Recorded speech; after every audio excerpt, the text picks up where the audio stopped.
Sir Putin గారు అయితే ఇక్కడ ఇంపార్టెంట్ ఇష్యూ ఏంటంటే విదేశాలకు సంబంధించిన అధ్యక్షులు కానీ లేకపోతే కీలక నేతలు వచ్చినప్పుడు కానీ ప్రధాని రాష్ట్రపతి విమానాశ్రయానికి వెళ్ళి వాళ్ళకి వెల్కమ్ చెప్పడం అనేది చాలా తక్కువ సందర్భాల్లో జరుగుతుంటుంది.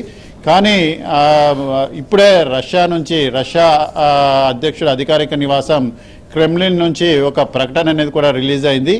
ప్రధాని నరేంద్ర మోడీ ఎయిర్పోర్టుకు స్వయంగా వచ్చి పుతిన్కు స్వాగతం పలుకుతాడని చెప్పేసి కూడా మేము ఊహించలేదు.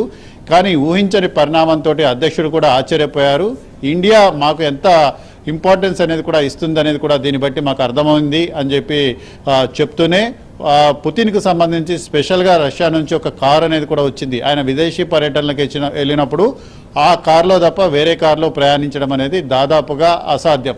సో అలాంటిది ప్రధాని నరేంద్ర మోడీ తీసుకొచ్చిన కొత్త వైట్ కలర్ టయోటాకు సంబంధించిన కారులో ఇద్దరు కూడా ఒకే వెహికల్లో కూర్చొని ప్రధాని నివాసానికి బయలుదేరారు.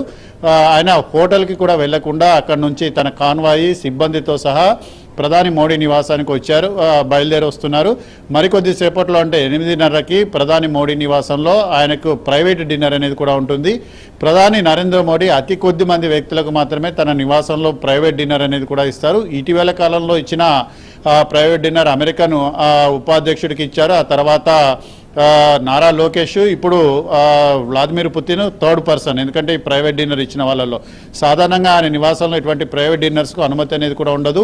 అత్యంత ముఖ్యమైన వ్యక్తులకు మాత్రమే ప్రైవేట్ డిన్నర్ అనేది కూడా ఉంటుంది. ఆ ప్రైవేట్ డిన్నర్కి పుతిన్ హాజరవుతారు. మొదటిసారిగా అంటే ఇండియాకైనా చాలా సందర్భాల్లో వచ్చారు. ప్రధాని నరేంద్ర మోడీ అధికారంలో ఉన్నప్పుడు కూడా గత 10 సంవత్సరాలు కూడా రావడం జరిగింది. కానీ మొదటిసారి ఆయన తన నివాసానికి ప్రధాని నివాసానికి వస్తున్నారు. అక్కడ అఫీషియల్ డిన్నర్ అంటే ప్రైవేట్ డిన్నర్ అనేది కూడా మోడీ ఇస్తున్నారు. రేపు రాష్ట్రపతి అఫీషియల్ డిన్నర్ ఇస్తున్నారు.